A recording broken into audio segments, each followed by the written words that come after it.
কিরে, তা তোর খবর কি? তুই তো অনেক ভালো আছিস দেখতে পাচ্ছি। হ্যাঁ, এত ভালো কি করে থাকিস রে, আমাকেও একটু বল।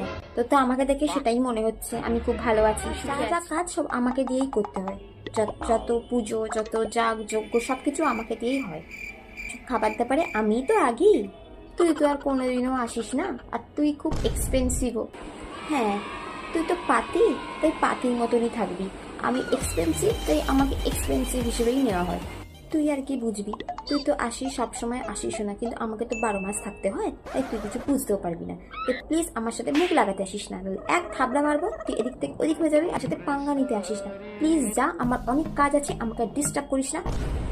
সেই আমার সাথে বেশি পাঙ্গা নিতে আসিস না, আমি নাহলে ঢিসুম ঢিসুম করে মেরে দেবো। আর আমাকে তুই মারবি? মেরে দেখা না তোর কতটা জোর আছে দেখি।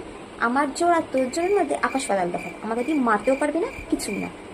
আমি এসব ফালতু লোকজনদের সাথে কথা বলতে